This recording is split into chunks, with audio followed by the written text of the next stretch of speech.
اعوذ باللہ من الشیطان الرجیم بسم اللہ الرحمن الرحیم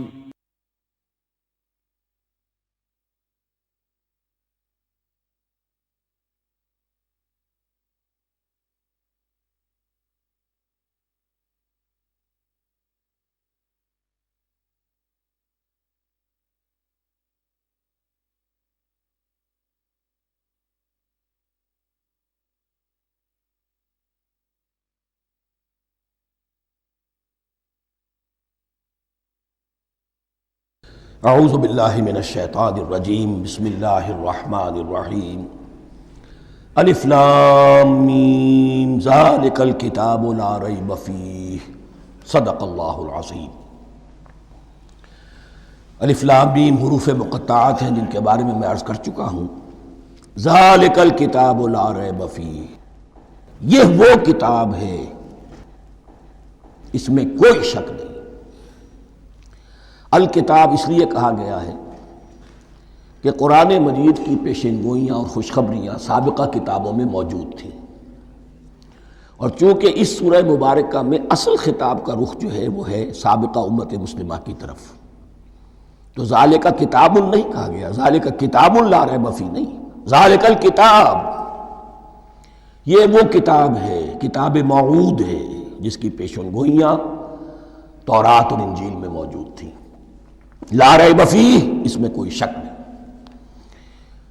حرف اورا ریب نئے، تبدیل نئے، یہی الفاظ آئے ہیں سورہ سجدہ کے شروع میں بھی، الف لام میم تنزیل الکتاب لا ریب فیہ رب العالمین، لا ریب فیہ من رب العالمین، فیہ ھدی للمتقین۔ فیہ دونوں طرف مل سکتا ہے، لا ریب فیہ اسے معانقہ کہتے ہیں، لا ریب فیہ پڑھیں گے تو ہدن سے شروع کر دیں گے، لا ریب پر ختم کر دیں گے تو فیہ ہدن للمتقین، یہ دونوں معنی درست ہوں گے۔ ہدن للمتقین یہ ہدایت ہے، رہنمائی ہے اہل تقوی میں جو بچنا چاہیں۔ تقوی کا اصل مفہوم سمجھ لیجئے، وقا یقی کسی کو بچانا، تقوی خود بچنا۔ جن لوگوں کے اندر فطرت سلیمہ ہوتی ہے ان میں اخلاقی حس موجود ہوتی ہے، وہ بری چیز سے بچنا چاہتے ہیں، بھلی کو حاصل کرنا چاہتے ہیں، وہ لوگ ہیں کہ جو گویا کہ اس قرآن کا اصل مخاطب ہے، وہی اس سے استفادہ کر سکیں گے۔ الذین یؤمنون بالغیب، اب ان کے کچھ اوصاف، یہ اصل میں بہت زیادہ واضح ہوتا ہے تعویل خاص کے اعتبار سے کہ دیکھ لو درخت کو اپنے پھل سے پہچانتے ہیں، اس قرآن کے پھل موجود ہیں نا، یہ ابو بکر اور عمر اور عثمان اور علی کون ہیں؟ یہ جو مہاجرین آئے ہیں چل کر، مدینے والوں دیکھو یہ کون ہیں، ان کی شخصیتیں کیا ہیں، ان کا کردار کیا ہے، ان کے اوصاف کیا ہے، یہ کس درخت کے پھل ہیں، یہ اس بینہ کے پھل ہیں، یہ اس ذکرہ کے پھل ہیں۔ بینہ رسول من اللہ یتلو صحفا مطہرۃ فیہا کتب قیمہ، یہ اس شجرہ مبارکہ کے پھل ہیں، دیکھ لو ان کے کیا شب و روز ہیں۔ الذین یؤمنون بالغیب، جو غیب پر ایمان رکھتے ہیں۔ تعویل عام کے اعتبار سے اس کا بہت اہم مفہوم ہوگا، جو یہ طے کر لے کہ سوائے مادے کی دنیا کے مجھے اس سے آگے جانا ہی نہیں، unless I can verify۔ آپ کو معلوم ہے کہ میٹیریل جو حقائق ہیں وہ تو آپ ویریفائی کر سکتے ہیں، آنکھ سے دیکھ سکتے ہیں، کان سے سن سکتے ہیں، ویریفائڈ ہیں۔ جو یہ سمجھ لے گا کہ اس کے بیونڈ کچھ نہیں ہے، اس کے لیے قرآن میں کوئی ہدایت نہیں۔ ہدایت قرآنی کا نقطہ آغاز یہ ہے کہ انسان یہ سمجھ لے کہ جو اصل حقیقت ہے وہ مستور ہے، نگاہوں سے چھپی ہوئی ہے، سامنے جو کچھ نظر آ رہا ہے۔ ایک انگلستان کے بہت بڑے فلسفی کی کتاب کا عنوان ہے appearance and reality, reality and appearance, Bradley کی کتاب۔ اپیئرنس جو کچھ نظر آ رہا ہے یہ حقیقت نہیں، حقیقت اس کے پیچھے ہے۔ اور کنفیوشس کا ایک جملہ ہے جو بہت بڑا حکیم اور فلسفی تھا، چین کا بہت بڑا حکیم اور فلسفی، اور ہو سکتا ہے کہ نبی ہو، واللہ عالم، ہم کہہ نہیں سکتے۔ اس کی تعلیم بڑی اخلاقی تعلیم ہے، اور اس کا جملہ سنیے، یہ یؤمنون بالغیب کی اس سے زیادہ صحیح تشریح ممکن نہیں ہے۔ There are certain things, there's nothing more real than what cannot be seen. And there's nothing more certain than what cannot be heard.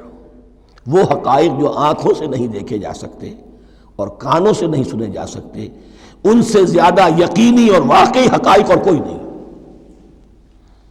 There's nothing more real than what cannot be seen, and there's nothing more certain than what cannot be heard.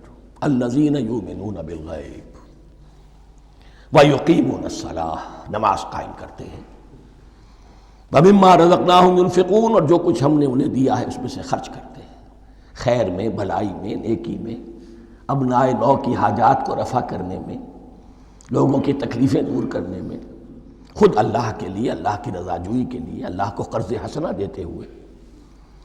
والذین یؤمنون بما انزل الیک وما انزل من قبلک، اور وہ کہ جو ایمان رکھتے ہیں اس پر بھی جو آپ پر نازل کیا گیا ہے محمد صلی اللہ علیہ وسلم، اور اس پر بھی کہ جو آپ سے پہلے نازل کیا گیا. یہ بہت اہم الفاظ ہیں، اس لیے کہ عام طور پر آج کل ہمارے ہاں یہ خیال پھیلا ہوا ہے کہ یہ تورات اور انجیل کے پڑھنے کا کوئی فائدہ نہیں، کوئی ضرورت نہیں. کوئی ضرورت نہیں کی حد تک تو شاید بات صحیح ہو، لیکن کوئی فائدہ نہیں، یہ بالکل غلط ہے. یہ ابتدا ہے قرآن کی، اور کس قدر اہتمام کے ساتھ کہا جا رہا ہے. ایمان صرف قرآن پر نہیں، اس پر بھی کہ جو اس سے پہلے نازل کیا گیا. اور سورہ نساء کی آیت، اور سورہ نساء نازل ہوئی ہے کہیں جا کر سن 6 ہجری میں. یا ایھا الذین آمنوا آمنوا باللہ ورسولہ والکتاب الذی نزل علی رسولہ والکتاب الذی انزل من قبل. تو اس سے ایمان جو ہے تورات پر اور انجیل پر اور زبور پر اور صحف ابراہیم پر، اجمالی ایمان کی جو اہمیت ہے اس کو اچھی طرح سمجھ لیجیے. البتہ یہ ہے کہ چونکہ ہم سمجھتے ہیں اور جانتے ہیں کہ ان کتابوں میں تحریف ہو گئی ہے، لہذا ان کتابوں کی کوئی شے قرآن پر حجت نہیں ہوگی. جو چیز قرآن سے ٹکرائے گی ہم اس کو رد کر دیں گے. ان کتابوں کی کسی شے کو دلیل کے طور پر نہیں لائیں گے. لیکن جہاں قرآن مجید کی کسی بات کی نفی نہ ہو رہی ہو تو بہت سے حقائق ہمیں ان کتابوں ہی سے ملتے ہیں. انبیاء کے مابین جو زمانی ترتیب ہے، کرونالوجیکل آرڈر جو ہے، وہ تو ہمیں تورات سے ملتا ہے، قرآن میں تو نہیں. قرآن میں کبھی حضرت نوح کا ذکر بعد میں ہے، حضرت موسیٰ کا پہلے. وہاں تو کسی اور پہلو سے ترتیب آتی ہے، لیکن وہاں ہمیں تاریخ ملتی ہے ابراہیم کی، اسحاق کی، یعقوب کی، انبیاء بنی اسرائیل کی، موسیٰ کی، عیسیٰ کی. یہ ساری چیزیں، تو اس کی اہمیت جو ہے اس کو سمجھ لیجئے. والذین یؤمنون بما انزل الیک وما انزل من قبلک وبالآخرۃ ھم یوقنون، آخرت پر وہ یقین رکھتے ہیں. نوٹ کرنے والی بات کیا ہے کہ باقی سب چیزوں کے لیے لفظ ایمان آیا، آخرت کے لیے ایقان. کیوں؟ واقعہ یہ ہے کہ انسان کے عمل کے اعتبار سے سب سے زیادہ مؤثر شے ایمان بالآخرہ ہے. ایمان بالآخرہ ہے تو عمل سیدھا رہے گا کہ ہاں مجھے جواب دہی کرنی ہے، جانا ہے، اٹھنا ہے، اللہ کے حضور حاضری ہے. اگر یہ یقین ہے تو عمل صحیح ہوگا. اس میں کمی ہو گئی تو توحید جو ہے وہ بھی بس ایک عقیدہ، ایک ڈوگما بن کے رہ جائے گی. ایمان بالرسالت بھی بدعات کو جنم دے گا. عید میلاد نبی منا لیجئے، اور کچھ عشقیہ اشعار کہہ دیجئے، نعتیہ اشعار کہہ دیجئے، اللہ اللہ خیر صلی اللہ، یہ ایمان بالرسالت کے مظہر ہوں گے. عمل انسان کا درست ہوتا ہے آخرت کے یقین کے ساتھ. وبالآخرۃ ھم یوقنون، آخرت پر انہی کا یقین ہے، انہی کا یقین ہے. یہ حصر بھی ہے اس اعتبار سے کہ یہودی میں مدعی تھے کہ ہم آخرت پر یقین رکھتے ہیں، یہاں کنٹراسٹ دکھایا جا رہا ہے، آخرت پر یقین رکھنے والے یہ لوگ ہیں. اور تعویل خاص کے اعتبار سے وہ لوگ موجود ہیں تمہاری نگاہوں کے سامنے. 13 برس کی محنت کی کمائی محمد الرسول اللہ صلی اللہ علیہ وسلم کی، اس کتاب کی، یتلو علیہم آیاتہ ویزکیہم ویعلمہم الکتاب والحکمہ، اس کا جو نتیجہ ہے وہ تمہارے سامنے. اولئک علی ھدی من ربہم، یہ وہ لوگ ہیں جو اپنے رب کی طرف سے ہدایت پر ہیں. وہ ابتدائی ہدایت بھی ان کے پاس تھی اور یہ تکمیلی ہدایت بھی، قرآن پر بھی ان کا یقین پورا ہے اور محمد کا اتباع بھی وہ کر رہے ہیں۔ وَأُولَٰئِكَ هُمُ الْمُفْلِحُونَ، اور یہی وہ لوگ ہیں جو فلاح پانے والے ہیں۔ فلاح کا لفظ بھی قرآن مجید کی بڑی اہم اصطلاح ہے، منزل مراد کو پہنچ جانا، کسی باطنی حقیقت کا عیا ہو جانا۔ اسی لیے اس پر پھر گفتگو انشاءاللہ ہوگی سورہ مومنون کے شروع میں، لیکن یہ کہ فلاح پانے والے، کامیاب ہونے والے اصل میں یہی لوگ ہیں۔ تو گویا کہ تعویل خاص میں صحابہ کرام کی طرف اشارہ ہو گیا، تعویل عام میں ہر شخص کو بتا دیا گیا اگر قرآن کی ہدایت سے مستفید ہونا ہے تو یہ اوصاف اپنے اندر پیدا کرو۔ اب دوسرا گروہ، ان الذین کفروا سواء علیہم انذرتہم ام لم تنذرہم لا یؤمنون، یقیناً جن لوگوں نے کفر کیا، اور یہاں مراد کیا ہے؟ جو کفر پر اڑ گئے ہیں۔ اس کو ہم تعویل عام میں نہیں لے سکتے، اس لیے کہ اگر تو ہم اس کو عام میں لے لیں گے تو اس کے معنی تو یہ ہوں گے جس شخص نے کسی وقت کفر کیا اب وہ ہدایت پر آ ہی نہیں سکتا۔ نہیں، یہ بات نہیں ہے۔ کوئی کفر میں ہے، وہ غالطے کی بنا پر ہے، عدم توجہی کی بنا پر ہے، حق اس پر واضح نہیں ہوا ہے اس لیے ہے، تو آپ اسے سمجھائیں گے، انذار و تبشیر سے اسے فائدہ ہو جائے گا، واعظ و نصیحت سے فائدہ ہو جائے گا۔ ایک وہ ہے کہ جو حق کو سمجھ کر، پہچان کر اور پھر اڑ گئے، ضد کی وجہ سے، ہٹ دھرمی کی وجہ سے، تعصب کی وجہ سے، تکبر کی وجہ سے، حسد کی وجہ سے۔ ان الذین کفروا، ایسے لوگوں کا معاملہ کیا ہے؟ سواء علیہم انذرتہم ام لم تنذرہم لا یؤمنون، برابر ہے ان کے لیے خواہ آپ انہیں سمجھائیں خواہ نہ سمجھائیں، ڈرائیں نہ ڈرائیں، انذار فرمائیں نہ کریں، لا یؤمنون، وہ ایمان لانے والے نہیں۔ وہی بات جو میں نے کہی تھی کہ سوتے کو جگایا جا سکتا ہے، جاگتے کو کیسے جگائیں؟ ختم اللہ علی قلوبہم وعلی سمعہم وعلی ابصارہم غشاوہ، ان کے دلوں پر اللہ نے مہر کر دی ہے۔ کیوں کر دی ہے؟ یہ ابتداءً مہر نہیں ہوئی، جب حق کو پہچان کر انہوں نے رد کر دیا، اس کی پاداش میں، اس کی سزا کے طور پر۔ ختم اللہ علی قلوبہم، اللہ نے ان کے دلوں پر مہر کر دی ہے، وعلی سمعہم، اور ان کی سماعت پر بھی، وعلی ابصارہم غشاوہ، اور ان کی آنکھوں کے سامنے پردہ پڑ چکا ہے۔ یہ مضمون سورہ یاسین کے شروع میں پھر آئے گا بہت شر و بست کے ساتھ۔ وَلَهُمْ عَذَابٌ عَظِيمٌ، اور ان کے لیے تو اب بہت بڑا عذاب ہے۔ یہ دوسرا گروہ ہو گیا، ایک رکوع میں دو کو سمیٹ لیا گیا، کل ابھی 7 آیتیں ہوئی ہیں۔ ایک وہ گروہ جس نے قرآن مجید کی دعوت سے صحیح صحیح استفادہ کیا، ان میں طلب ہدایت کا مادہ موجود تھا، ان کی فطرتیں سلیم تھیں، ان کے سامنے دعوت آئی، قبول کی، اور قرآن کے بتائے ہوئے راستے پر چلے۔ وہ گلے سرسبد ہیں، وہ شجرہ قرآنی کے نہایت مبارک اور مقدس، وہ اس کے پھل ہیں۔ ایک گروہ وہ ہے جس نے حق کو پہچانا لیکن اس کو رد کر دیا اپنے تعصب یا ہٹ درمی کی وجہ سے۔ ان کا ذکر آ گیا بہت اختصار کے ساتھ، اس لیے کہ ان کا ذکر آپ کو بہت تفصیل سے مکی صورتوں میں ملے گا۔ اب آیا تیسرا گروہ، وَمِنَ النَّاسِ، اور لوگوں میں کچھ ایسے بھی ہیں، مَن يَقُولُ آمَنَّا بِاللَّهِ وَبِالْيَوْمِ الْآخِرِ وَمَا هُم بِمُؤْمِنِينَ، جو کہتے تو یہ ہے کہ ہم ایمان رکھتے ہیں اللہ پر بھی اور یوم آخر پر بھی، مگر وہ حقیقت میں مومن نہیں ہے۔ یہاں ایک بات سمجھ لیجئے، اکثر اور بیشتر مفسرین نے اس تیسری کیٹیگری کے بارے میں یہی رائے قائم کی ہے کہ یہ منافقین مذکور ہیں یہاں، اگرچہ لفظ منافق یا لفظ نفاق نہیں آیا یہاں، لیکن مولانا امیر احسن اصلاحی صاحب نے ایک رائے ظاہر کی ہے جو بڑی قیمتی ہے، وہ یہ کہ یہاں ایک کردار کا نقشہ کھینچ دیا گیا ہے۔ غور کرنے والے غور کر لیں، دیکھ لیں، جس پر بھی وہ چسپاں ہو جائے۔ اور بالفعل جب یہ آیات نازل ہو رہی تھیں تو دو طبقات پر یہ کردار نگاری جو ہے، یہ جو شخصیت کا ہیولہ کھینچا جا رہا ہے، وہ دو کے اوپر راست آ رہا تھا۔ ایک علماء یہود، وہ بھی کہتے تھے کہ ٹھیک ہے محمد جو کہہ رہے ہیں، ہم بھی اللہ کو مانتے ہیں، آخرت کو بھی مانتے ہیں، اسی لیے یہاں رسالت کا ذکر نہیں ہے۔ بھئی ہم محمد ہی کو نہیں مانتے نا صلی اللہ علیہ وسلم، باقی اگر 1.25 لاکھ نبی آئے ہیں تو باقی 1.25 لاکھ کو تو ہم مانتے ہیں۔ ایک محمد کو نہیں مانا، ایک عیسیٰ کو نہیں مانا، بس۔ تو ہمیں بھی مانا جانا چاہیے کہ ہم بھی مسلمان ہیں۔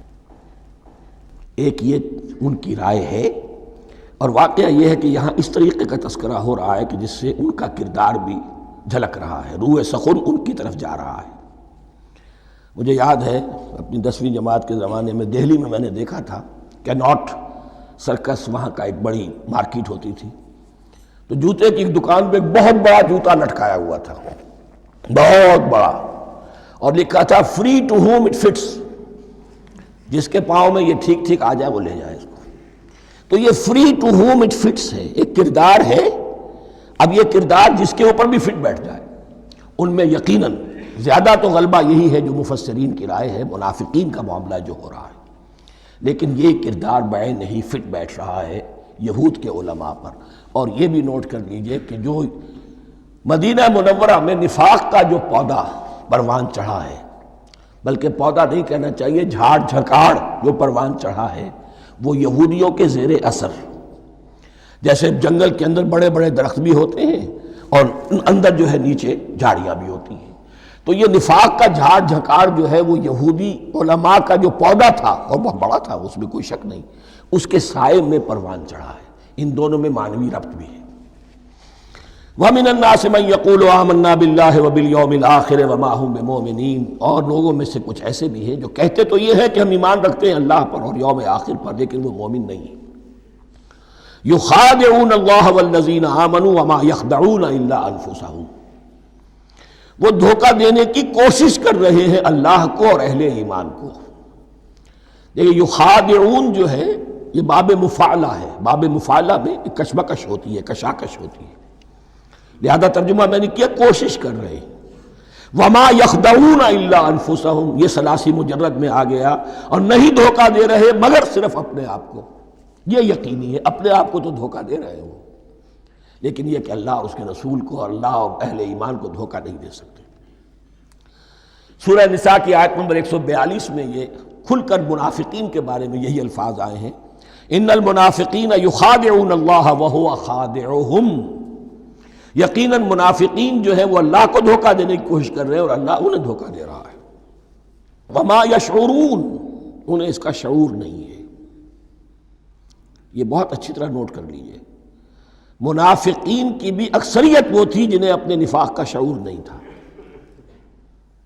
وہ اپنے تئیں سمجھتے تھے اپنے آپ کو مسلمان، وہ کہتے تھے یہ بے وقوف لوگ ہیں، محمد رسول اللہ کے بارے میں کہتے تھے یہ خام خواہ جو ہے انہوں نے لڑائی بھڑائی مول لے لی ہے اہل مکہ کے ساتھ، کیا ضرورت ہے، امن کے ساتھ جو ہے بات کرنی چاہیے۔ وہ سمجھتے تھے کہ ہم خیر خواہ ہیں، ہم بھلی بات کہہ رہے ہیں، یہ بے وقوف لوگ ہیں، دیکھتے نہیں کہ کس سے ٹکرا رہے ہیں، ہاتھ میں اسلحہ نہیں ہے اور لڑائی کے لیے جا رہے ہیں، تو بے وقوف تو یہ ہے۔ لیکن وہ سمجھتے تھے کہ ہم تو بڑے مخلص ہیں، ہم مصلح ہیں، تو ما یشعرون بہت ضروری ہے۔ بعض لوگ منافق ایسے بھی تھے کہ جو اسلام میں داخل ہی ہوتے تھے دھوکہ دینے کی خاطر، اور ان پہ پہلے دن سے واضح ہوتا تھا کہ ہم مسلمان نہیں ہیں، ہم نے اسلام کا لبادہ اوڑھا ہے صرف دھوکے کے لیے۔ اس کا ایک ذکر سورہ آل عمران میں آئے گا، لیکن اکثر و بیشتر منافقین دوسری طرح کے تھے جنہیں اپنے نفاق کا شعور حاصل نہیں تھا۔ فی قلوبہم مرض، ان کے دلوں میں ایک روگ ہے، بیماری ہے۔ یہ روگ اور بیماری کیا ہے؟ ایک لفظ میں اس کو تعبیر کیا جائے، کردار کی کمزوری، ویکنس آف کیریکٹر۔ ایک شخص وہ ہوتا ہے کہ جو سمجھتا ہے یہ حق ہے، ہر سے بعد آباد، اب جو ہو سو ہو۔ ایک حق کو حق پہچان کر رد کر دیتا ہے، وہ کافر ہو گیا۔ ایک حق کو حق پہچان کر آیا تو صحیح، لیکن ویکنس آف کیریکٹر کی وجہ سے قوت ارادی کمزور ہے، آخرت بھی چاہتے ہیں، دنیا کو بھی ہاتھ سے دینے کو تیار نہیں، یہاں کا بھی کوئی نقصان نہ ہو اور آخرت کا بھی سارا بھلا ہمیں مل جائے۔ یہ وہ لوگ ہیں در حقیقت کہ اس کو کہا روگ۔ فی قلوبہم مرض فزادہم اللہ مرضا، تو اللہ نے ان کے مرض میں اضافہ کر دیا۔ یہ اللہ کی سنت ہے، آپ حق پر چلنا چاہیں حق کا راستہ آپ کے لیے آسان کر دے گا، آپ برائی کی طرف جانا چاہیں بڑی سے بڑی برائی آپ کے لیے ہلکی ہوتی چلی جائے گی۔ کوئی خاص بات ہی نہیں، چلو یہ بھی کر گزرو، جب یہ کر لیا تو یہ بھی کر گزرو۔ اور اگر آپ بین بین لٹکنا چاہیں تو اللہ اسی پہ چھوڑ دیتا ہے۔ ٹھیک ہے، آپ سمجھتے ہیں ہم کامیاب ہو رہے ہیں، ہم نے مسلمانوں کو بھی دھوکہ دے لیا، وہ ہمیں مسلمان سمجھتے ہیں، اور یہودیوں کو بھی دھوکہ دے لیا، وہ سمجھتے ہیں کہ ہم ان کے ساتھی ہیں، تو سمجھا کامیاب ہو رہے ہیں، حقیقت میں کامیابی نہیں۔ فی قلوبہم مرض فزادہم اللہ مرضا ولہم عذاب علیم بما کانوا یکذبون، اور ان کے لیے تو دردناک عذاب ہے۔ عذاب عظیم کا لفظ آیا تھا اوپر کفار کے لیے، وَلَهُمْ عَذَابٌ عَظِيمٌ، 7ویں آیت ختم ہوئی، اور عذاب علیم کا لفظ آیا یہاں، ان کے لیے دردناک المناک عذاب ہے، بما کانوا یکذبون، بسبب اس جھوٹ کے جو وہ بول رہے تھے۔ وَإِذَا قِيلَ لَهُمْ لَا تُفْسِدُوا فِي الْأَرْضِ، اور جب ان سے کہا جاتا تھا مت فساد کرو زمین میں، مراد کیا ہے اس سے؟ کہ جب محمد کو مان لیا کہ اللہ کے رسول ہیں، اب ٹھیک ٹھیک پیروی کرو، ان کے پیچھے چلو، ان کا حکم ہے تو جنگ کے لیے نکلو، ان کی طرف سے تقاضا آتا ہے مال پیش کرو، اور اگر تم اس سے کتراتے ہو تو فساد مچا رہے ہیں، جماعتی زندگی کے اندر فتنہ اور فساد پیدا کر رہے ہیں۔ وَإِذَا قِيلَ لَهُمْ لَا تُفْسِدُوا فِي الْأَرْضِ قَالُوا إِنَّمَا نَحْنُ مُصْلِحُونَ، وہ کہتے تھے نہیں ہم تو صلح کرانے والے ہیں، اصلاح کرنے والے ہیں، ہم چاہتے ہیں لڑنا بھیڑنا کوئی اچھی بات نہیں ہے، ٹکراؤ تصادم یہ کوئی اچھے کام تھوڑا ہی ہے، بس ٹھنڈے ٹھنڈے دعوت دیتے رہو، جو چاہے قبول کر لے، جو چاہے رد کر دے، خام خواہ یہ ٹکرانا اور یہ جنگ کرنا اور اللہ کے دین کو غالب کرنے کے لیے یہ قربانی دو اور یہ مصیبت جھیلو اور یہ مشقت برداشت کرو اور یہ چیز چھوڑو اور یہ ترک کرو، یہ کاہے کے لیے؟ وَإِذَا قِيلَ لَهُمْ لَا تُفْسِدُوا فِي الْأَرْضِ قَالُوا إِنَّمَا نَحْنُ مُصْلِحُونَ أَلَا إِنَّهُمْ هُمُ الْمُفْسِدُونَ وَلَٰكِن لَا يَشْعُرُونَ، آگاہ ہو جاؤ کہ وہی ہیں مفسد، فساد پھیلانے والے۔ اس لیے کہ محمد رسول اللہ کی دعوت ہے زمین میں اصلاح کے لیے، اس اصلاح کے لیے کچھ آپریشن کرنا پڑے گا۔ مریض اس درجے کو پہنچ چکا ہے کہ آپریشن کے بغیر اس کی شفا نہیں ہوگی، اب اگر تم اس کے راستے میں رکاوٹ بنتے ہو تو در حقیقت تم فساد مچا رہے ہو، لیکن تمہیں اس کا شعور نہیں۔ الا انہم ہم المفسدون ولکن لا یشعرون، پھر دیکھیے نوٹ کیجئے، شعور نہیں ہے۔ شعوری نفاق اور شے ہے، غیر شعوری نفاق ہے کہ جس کا یہ سارا تذکرہ ہو رہا ہے۔ وَإِذَا قِيلَ لَهُمْ آمِنُوا كَمَا آمَنَ النَّاسُ، اور جب ان سے کہا جاتا ہے ایمان لاؤ جیسے دوسرے لوگ ایمان لائے ہیں، آخر دیکھو دوسرے یہ اہل ایمان ہیں، جب بلاوا آتا ہے فوراً لبیک حاضر ہوتے، جو بھی ہو یہ تم جو ہے آخر تم نے اور روش اختیار کی۔ وَإِذَا قِيلَ لَهُمْ آمِنُوا كَمَا آمَنَ النَّاسُ قَالُوا أَنُؤْمِنُ كَمَا آمَنَ السُّفَهَاءُ، وہ کہتے ہیں کہ کیا ہم ایمان لائے جیسے یہ بے وقوف لوگ ایمان لائے؟ انہیں تو اپنے نفع کی فکر، نہ نقصان کی فکر، نہ خطرات کا کوئی خیال، نہ اندیشوں کا کوئی گمان، جان جائے مال جائے، اولاد کو چھوڑ دیں، گھر بار چھوڑ کے آ گئے ہیں، ان سے بڑے بے وقوف کون ہوں گے؟ بال بچے چھوڑ آئے ہیں کفار مکہ کے رحم و کرم پر، سرداران قریش جو چاہے ان کے ساتھ کریں، تو یہ تو بے وقوف لوگ ہیں۔ آج کل آپ کہتے ہیں ایسے ہی لوگوں کو فینیٹکس ہیں، یہ فینیٹکس ہیں، دیکھ بھال کر چلنا چاہیے، دائیں بائیں دیکھ کر چلنا چاہیے، نفع نقصان کا خیال کر کے چلنا چاہیے، چاہے حق ہے ٹھیک ہے، لیکن بہرحال اپنی مصلحتوں کو بھی اور اپنی اہل و عیال کی مصلحتوں کو بھی دیکھنا چاہیے۔ یہ لوگ تو معلوم ہوتا ہے کہ بالکل دیوانے ہو گئے، فینیٹکس ہو گئے۔ وَإِذَا قِيلَ لَهُمْ آمِنُوا كَمَا آمَنَ النَّاسُ قَالُوا أَنُؤْمِنُ كَمَا آمَنَ السُّفَهَاءُ أَلَا إِنَّهُمْ هُمُ السُّفَهَاءُ وَلَٰكِن لَا يَعْلَمُونَ، آگاہ ہو جاؤ کہ وہی بے وقوف ہیں لیکن انہیں علم نہیں ہے۔ وہ صادق الایمان جو ایمان کی ہر تقاضے کو پورا کرنے کے لیے ہر وقت حاضر ہیں، ان سے بڑا عقل مند کوئی نہیں، ان سے بڑا سمجھدار کوئی نہیں۔ انہوں نے یہ جان لیا ہے کہ اصل زندگی آخرت کی زندگی ہے، یہ نہیں ہے، یہ تو عارضی ہے، کل نہیں آج ختم ہو جائے، آج نہیں ابھی ختم ہو جائے، کیا فرق پڑے گا؟ جانا تو ہے، اب نہیں تو کل، کل نہیں تو پرسوں، جانا تو ہے۔ تو عقل تو ان کے اندر ہے۔ الا انہم هم السفہاء ولکن لا یعلمون واذا لقوا الذین آمنوا قالوا آمنا، اور جب یہ ملتے ہیں ان سے جو اہل ایمان ہیں تو کہتے ہیں ہم بھی ایمان رکھتے ہیں۔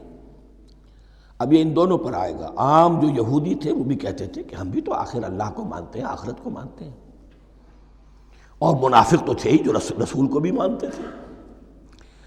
وَإِذَا خَلَوْا إِلَىٰ شَيَاطِينِهِمْ، اور جب یہ اپنے شیطانوں کے پاس خلوت میں ہوتے ہیں، اور یہاں شیاطین سے مراد ہیں اہل کتاب یہود کے علماء، ان کے سردار، یا عبداللہ ابن ابی جو منافقین مدینہ کا سردار تھا۔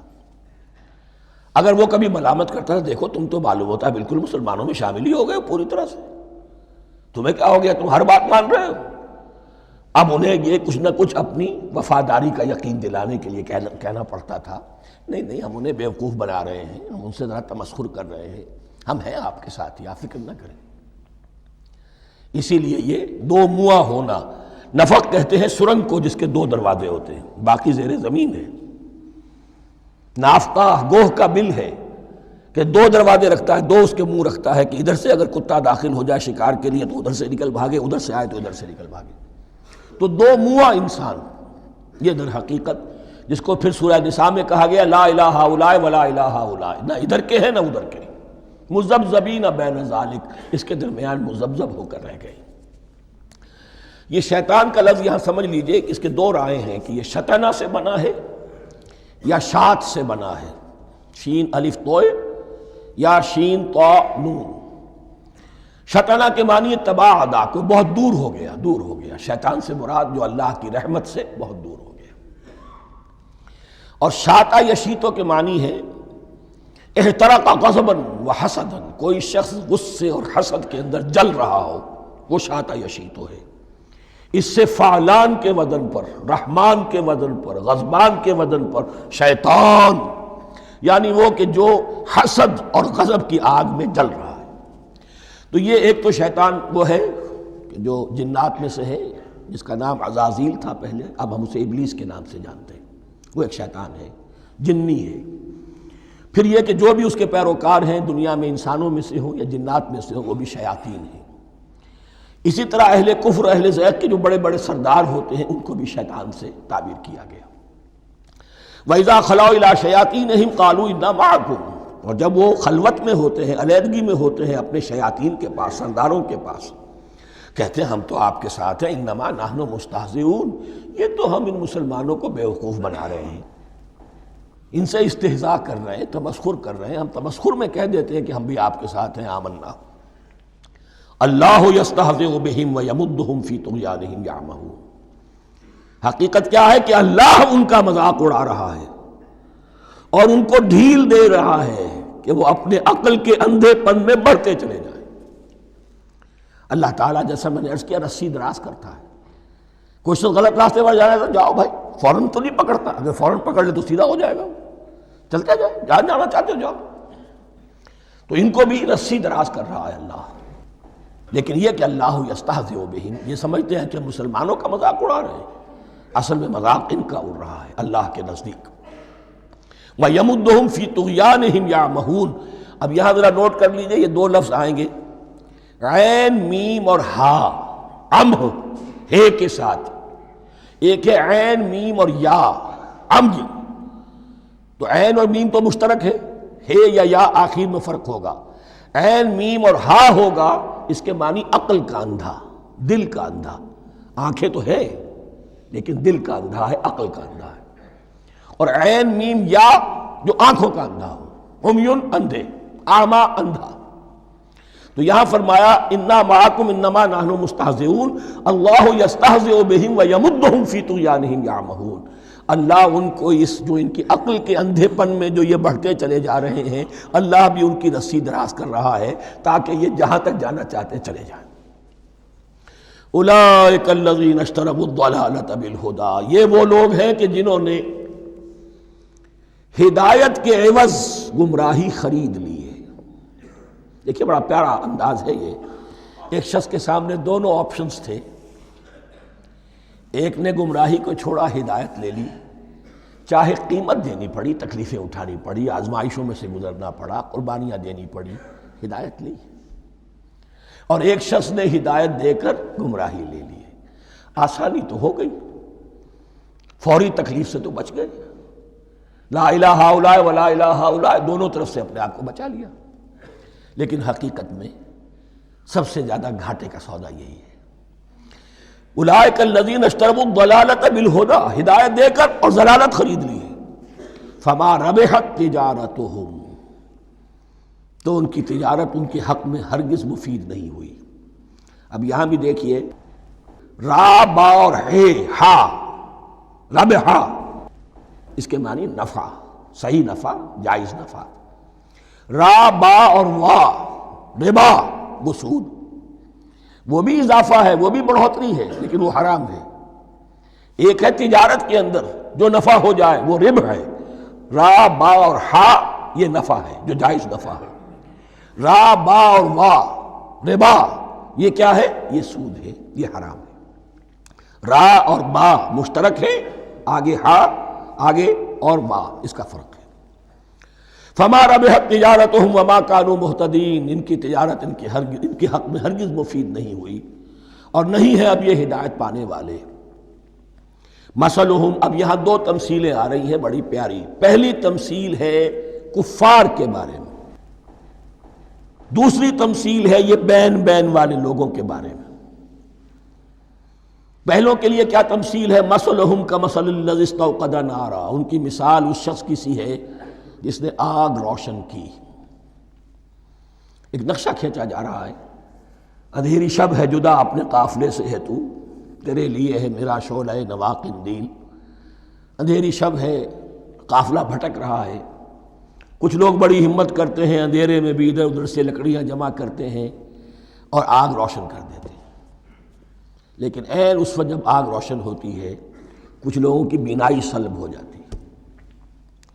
پہلے وہ اندھیرے میں اس لیے تھے کہ روشنی نہیں تھی، اب وہ اندھیرے کے اندھیرے میں رہ گئے کہ روشنی تو خارج میں آ گئی، اپنی اندر کی روشنی گل ہو گئی، بصارت سلب ہو گئی۔ یہ مثال ہے ان کفار کی کہ حضور کی آمد سے پہلے سب بھٹک رہے تھے، کوئی حقیقت واضح نہیں تھی، قافلہ انسانیت بھٹک رہا تھا اندھیری شب میں۔ محمد الرسول اللہ آئے، انہوں نے آگ روشن کر دی، اب راستہ کھل گیا، ہدایت واضح ہو گئی۔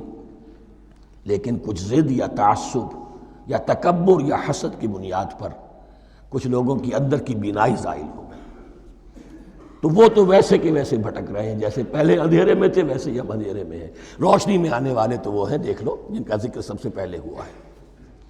مثلہم کمثل الذی استوقد نارا، اس شخص کی سی ہے کہ جس نے آگ روشن کی۔ فلما اضاءت ما حولہ، جب اس آگ نے اپنے ماحول کو، گردا گرد کو روشن کر دیا، ذہب اللہ بنورہم، اللہ ان کی نور بصارت کو لے گیا، سلب کر لیا اللہ نے۔ وترکہم فی ظلمات لا یبصرون، اور چھوڑ دیا انہیں ان اندھیروں کے اندر کہ وہ کچھ نہیں دیکھتے۔ صم بکم عمی فہم لا یرجعون، اسم کہتے ہیں بہرے کو، سم جمع ہے اس کی، سمن۔ اب کمو کہتے ہیں گونگے کو، بکمن اس کی جمع ہے۔ آما کہتے ہیں اندھے کو، عمیون اس کی جمع ہے۔ یہ بہرے ہیں، گونگے ہیں، اندھے ہیں، فہم لا یرجعون، اب یہ لوٹنے والے نہیں۔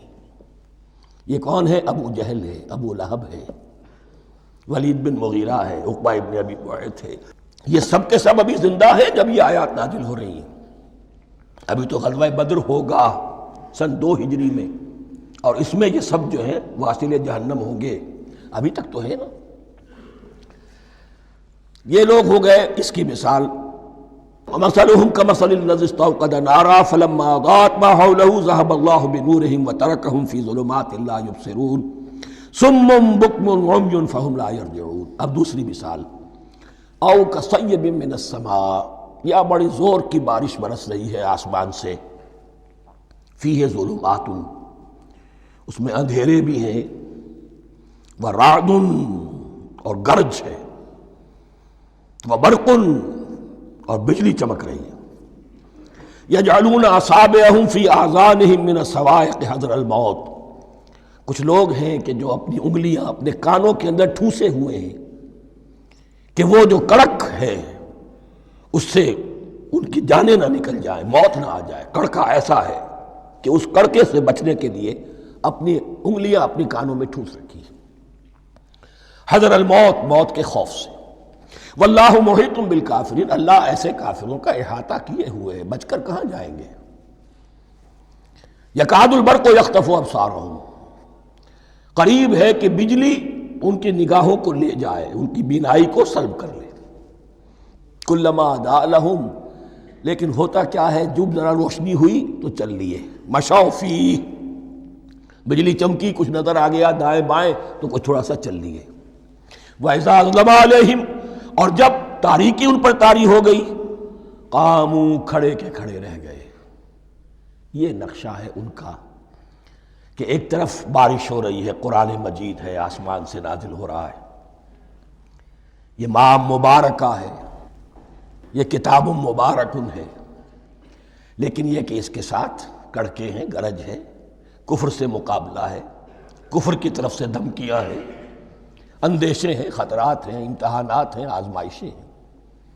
ذرا کہیں حالات کچھ بہتر ہوئے، کچھ جسے بریدنگ سپیس کہتے ہیں ملی، تو تھوڑا سا چل لیے، ہم بھی مسلمان ہیں، کوئی خاص موقع نہیں ہے، کسی جنگ کے لیے بلایا نہیں جا رہا ہے، تو بڑھ چڑھ کے باتیں کر رہے ہیں، اپنے ایمان کا اظہار بھی کر رہے ہیں۔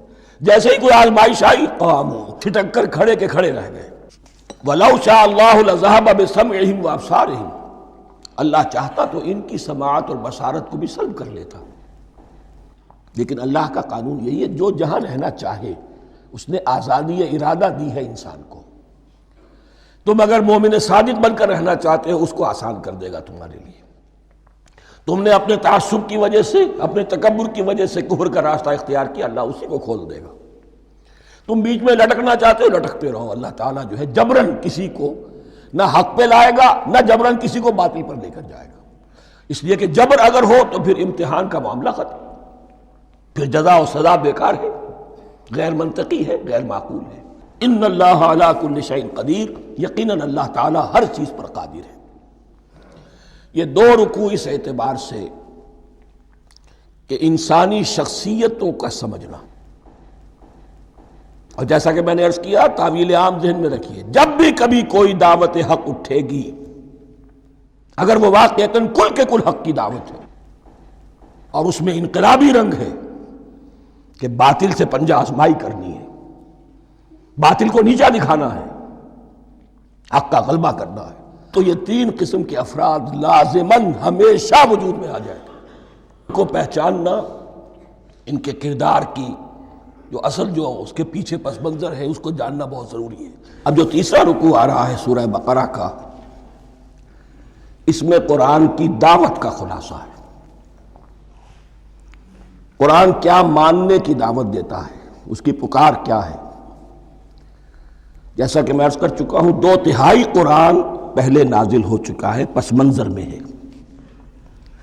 ہمارے لیے اس ترتیب مصحف کے اعتبار سے وہ قرآن بعد میں آئے گا، ترتیب نزول کے اعتبار سے وہ پس منظر میں موجود ہے،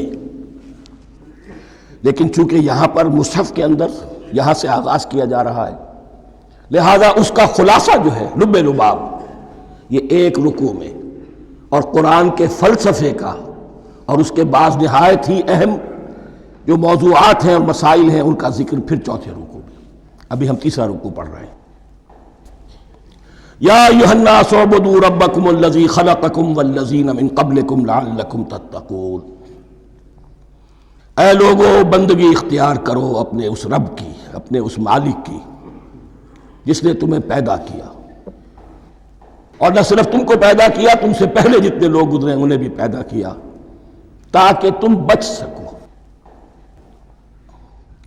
یہ قرآن کی دعوت کا خلاصہ ہے، اور یہ نوٹ کر لیجئے، یہ تمام انبیاء اور رسل کی دعوت یہی تھی۔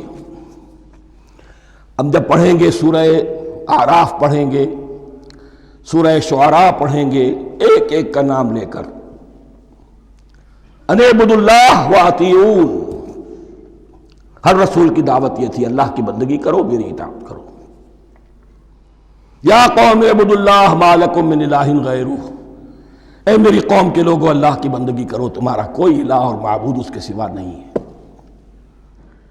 پھر حضور قرآن یہی عبادت رب انسان کی تخلیق کی غایت ہے، وما خلقت الجن والانس الا لیعبدون، ہم نے جنوں اور انسانوں کو پیدا ہی صرف اس لیے کیا ہے کہ ہماری بندگی کریں۔ لیکن یہاں ایک فرق بہت بڑا ہے، تمام رسولوں کی دعوت یہی ہے، محمد الرسول اللہ کی بھی یہی ہے، لیکن بڑا فرق کیا ہے؟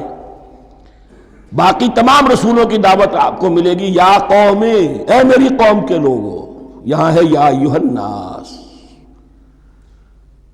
اے بنی آدم، اے بنی نوع انسان۔ معلوم ہوا کہ تمام رسول حضور سے پہلے صرف اپنی اپنی قوموں کی طرف آئے ہیں، پہلے اور آخری اور کامل رسول ہیں اللہ کے محمد صلی اللہ علیہ وسلم، جن کی دعوت آفاقی ہے۔ یا ایھا الناس، یا قوم نہیں، یا ایھا الناس اعبدوا ربکم الذی خلقکم والذین من قبلکم۔ اس میں دلیل بھی آ گئی کہ عام طور پر لوگ جو ہے غلط راستے پر اس دلیل سے جمے رہتے ہیں کہ ہمارے آباء و اجداد کا راستہ یہی تھا۔ تو بھائی جیسے تم مخلوق ہو ایسے ہی وہ بھی تو مخلوق تھے، جیسے تم خطا کر سکتے ہو وہ بھی تو خطا کر سکتے تھے۔ لہذا یہ نہ دیکھو کہ آباء و اجداد کا راستہ کیا تھا، دیکھو یہ کہ حق کیا ہے،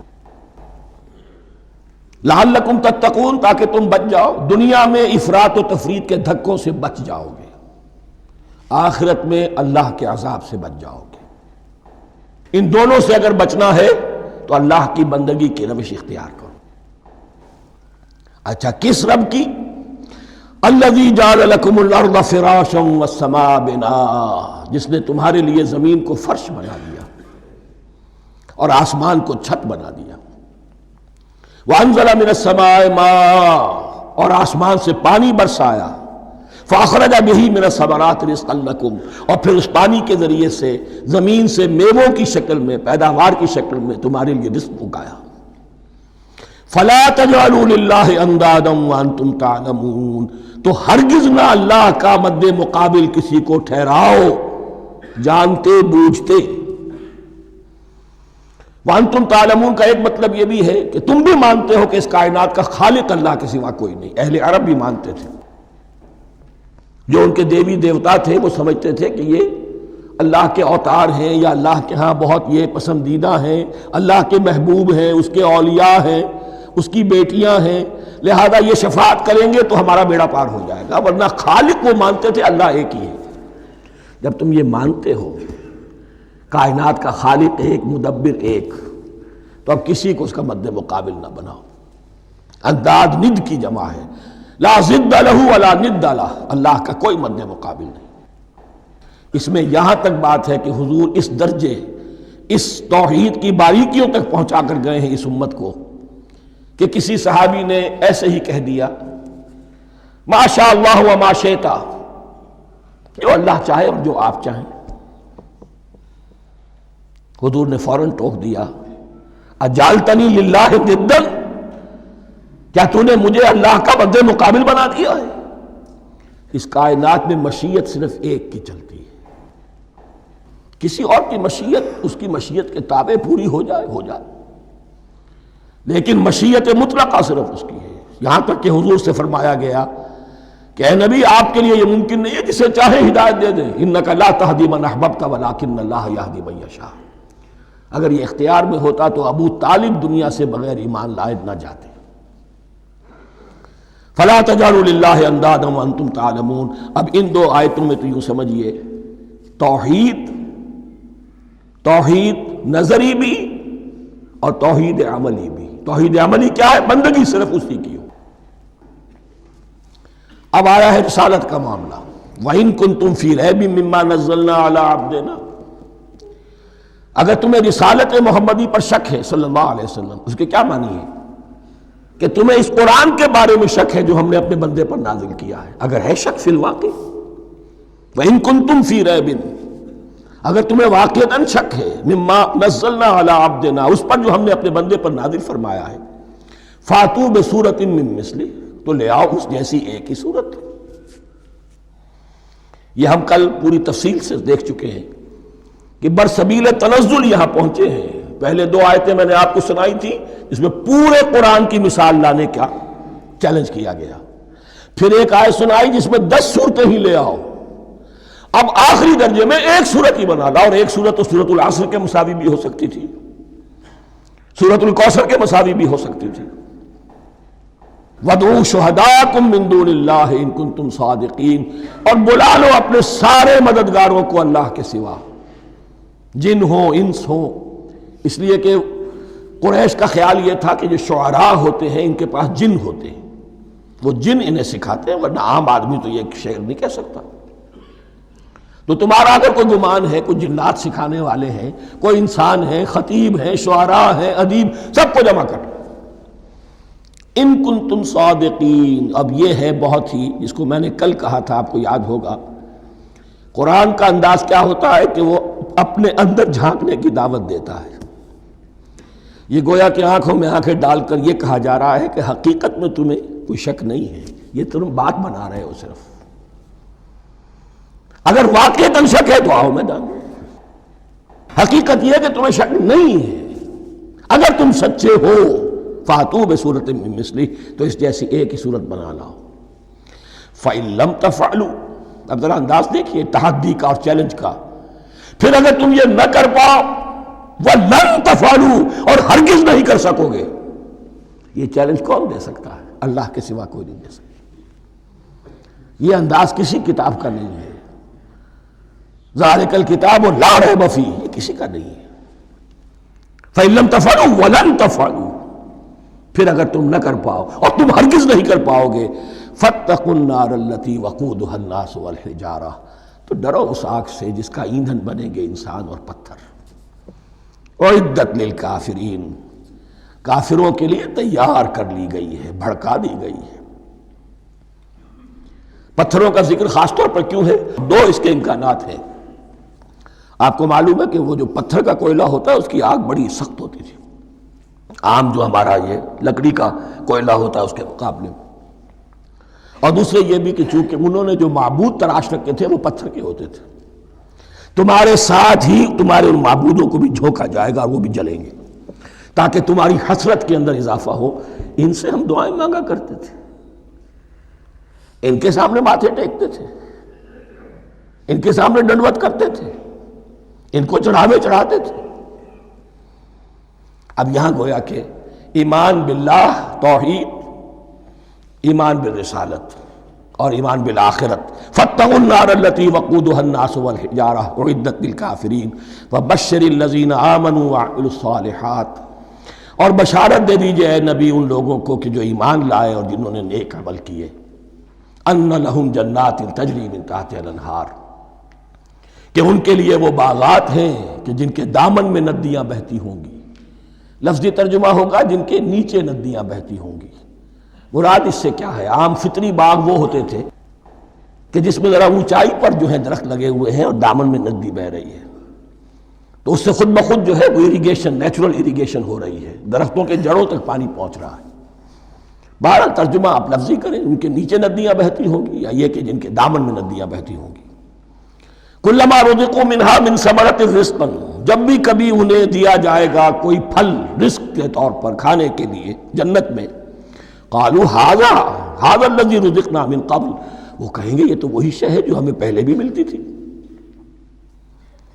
اس کا ایک مفہوم یہ ہے، یہ جو نزل ہے، ابتدائی جو ہے دعوت ہے، ابتدائی ضیافت جو ہوگی اس میں وہی چیزیں کہ جو معروف ہے، جانی پہچانی ہے. یہ رمان، یہ دیکھیے یہ انار آ رہا ہے خوبصورت، یہ انگور ہے خوبصورت، یہ نخیل ہے، یہ نخل ہے، یہ رطب ہے، لیکن ذائقے کی کوئی نسبت و تناسب بھی نہیں ہوگا.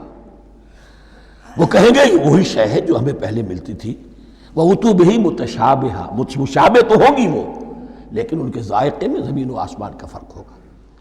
اور ایک یہ بھی مفہوم لیا گیا کہ آخرت میں جنت میں بھی وہی میوے ملتے رہیں گے، لیکن ان کا ذائقہ بدلتا رہے گا.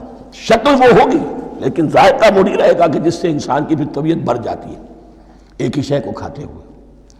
وَلَهُمْ فِيهَا أَزْوَاجٌ مُطَهَّرَةٌ، اور ان کے لیے ہوں گے اس میں بہت ہی پاک باز، نہایت پاک کی ہوئی بیویاں ہوں گی. ازواج مطہرۃ وہم فیہا خالدون، اور اس میں رہیں گے ہمیشہ ہمیشہ۔ یہ تو تین جو اصول ہیں دین کے دعوت ایمان، توحید اور رسالت اور معاد، ایمان باللہ، ایمان بالرسول، ایمان بالآخرہ۔ اب ذرا کچھ ضمنی مسائل ہیں کہ جو بعض کفار کی طرف سے، بعض معتزلین کی طرف سے پیش ہوتے تھے، وہ کبھی بھی اس چیلنج کا مقابلہ تو نہ کر سکے، میدان میں تو نہ آ سکے۔ یہ بالکل ایسی بات ہے جیسے کسی مصور کی تصویر پر اعتراض کرنے والے تو بہت تھے۔ جب کہا گیا کہ ذرا یہ لیجئے قلم، اس کو ٹھیک کر دیجئے، یہ برش آپ کے ہاتھ میں دیتا ہوں، اب سب پیچھے ہٹ گئے۔ تو کوئی صورت قرآن کے مقابلے میں لانا وہ تو ان کے لیے ممکن نہیں تھی، لیکن ادھر ادھر سے اعتراضات کرنے کے لیے جو زبانیں کھلتی تھی ان میں سے ایک اعتراض نقل کیا جا رہا ہے۔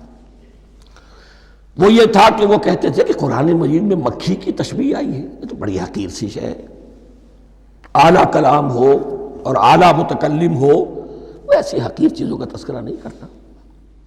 بیت العنکبوت، مکڑی کا بھی ذکر ہے قرآن میں، اتنی حقیر شے کا، یہ کوئی اعلیٰ کلام نہیں۔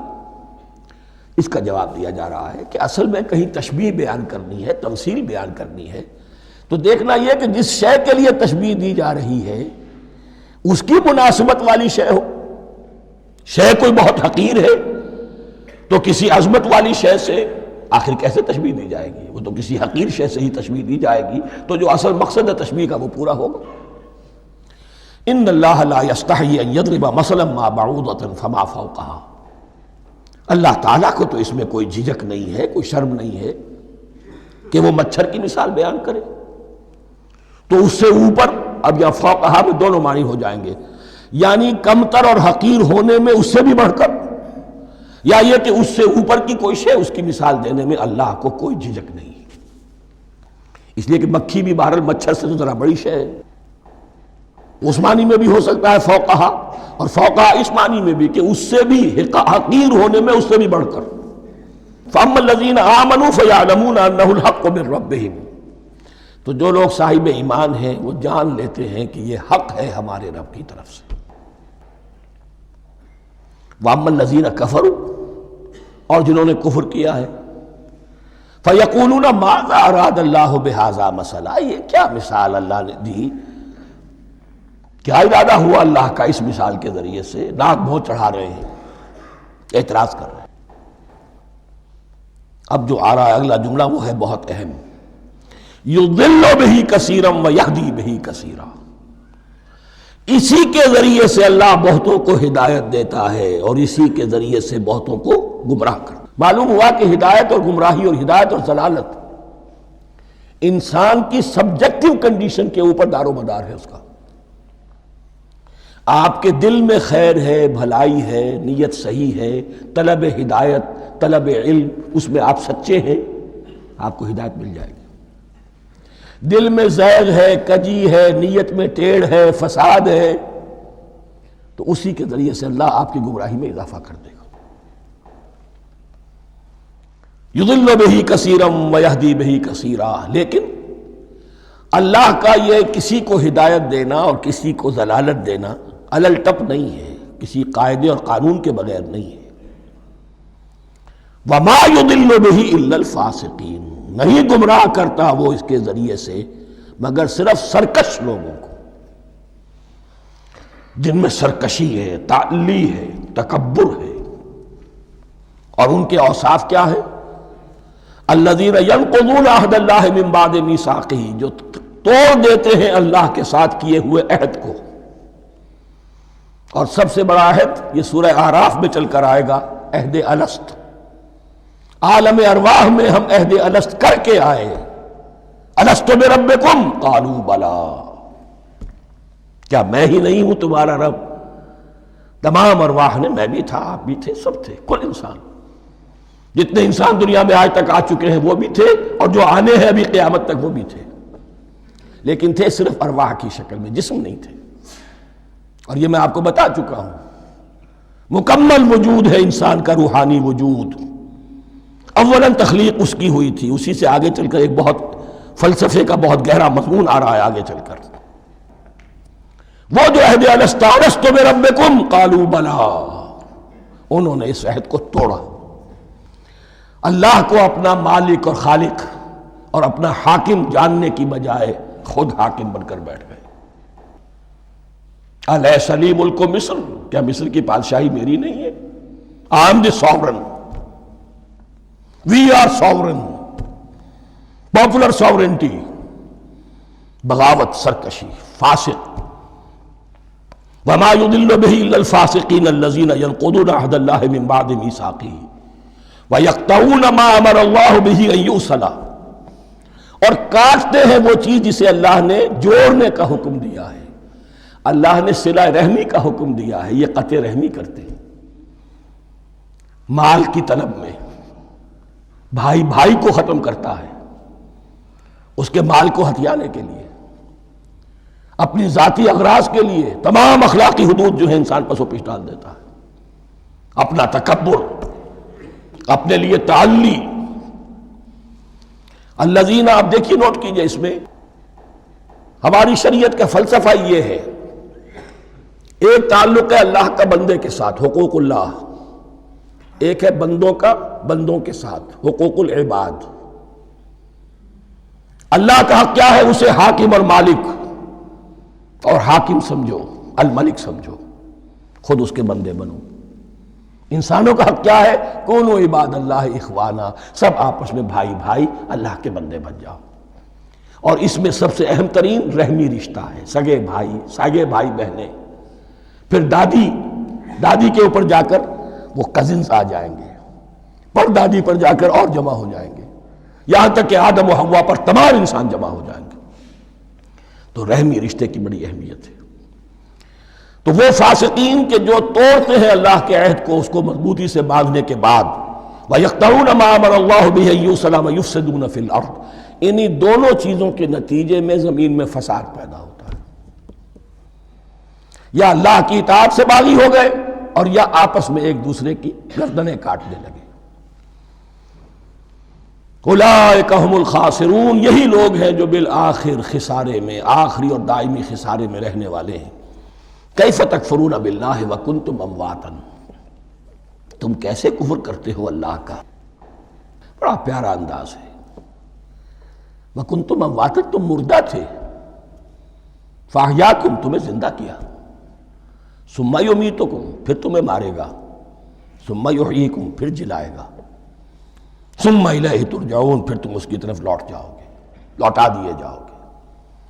یہاں وہ بات آ گئی جو آج نگاہوں سے بالکل اوجھل ہو چکی ہے۔ یہ ہم دنیا میں آنے سے پہلے مردہ تھے، کیا مانی؟ یہ مضمون آ کر اصل میں سورہ غافر یا سورہ مومن میں چل کر اس کی پوری وضاحت ہوگی، لیکن چونکہ یہاں تذکرہ ہو چکا ہے عہد الست کا، ہماری پہلی تخلیق ہوئی عالم ارواح میں، ارواح کی صورت میں، پھر ہمیں سلا دیا گیا، وہ ہماری پہلی موت تھی۔ مردہ جو ہے معدوم نہیں ہوتا، مردہ ہوتا ہے، بے جان ہوتا ہے، سویا ہوا ہوتا ہے، اور موت کو اور نیند کو تشبیہ دی گئی ہے۔ پھر ہمیں اس جسد کے ساتھ یہاں زندہ کیا گیا، پھر موت طاری ہوگی، پھر ہمیں زندہ کیا جائے گا۔ یہ آیت جیسا کہ میں نے عرض کیا بہت بڑی اور بڑی گہری حکمت اور فلسفہ قرآن کی آیت ہے۔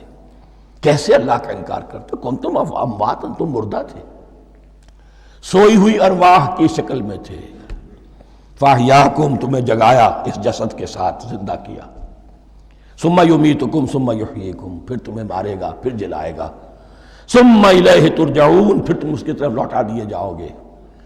اور اب اس کے بعد جو آخری آیت ہے، هو الذی خلق لکم ما فی الارض جمیعا، اس نے تمہارے لیے بنایا ہے جو کچھ بھی زمین میں ہے۔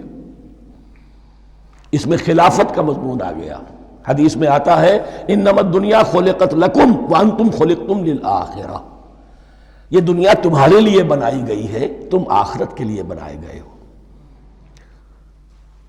هو الذی خلق لکم ما فی الارض جمیعا، اس لیے کہ اگلی آیت پھر آ رہی ہے خلافت کی آیت۔ سارا کچھ زمین میں یہ بستر جو بچھایا اور یہ کائنات کو، زمین کو سجایا تمہاری خلافت کے لیے۔ ثم استوى الى السماء فسواهن سبع سماوات، پھر وہ متوجہ ہوا آسمانوں کی طرف اور انہیں 7 آسمانوں کی شکل میں بنا دیا۔ جیسا کہ میں کل عرض کر چکا ہوں، یہ تاحال ابھی یہ آیات متشابہات میں سے ہے۔ 7 آسمانوں کی کیا حقیقت ہے ہم اس سے ابھی پورے طور سے واقف نہیں۔ وَهُوَ بِكُلِّ شَيْءٍ عَلِيمٌ، اور اسے ہر شے کا علم حقیقی حاصل ہے۔ بارک اللہ لی ولکم فی القرآن العظیم ونفعنی وإیاکم بالآیات والذکر الحکیم۔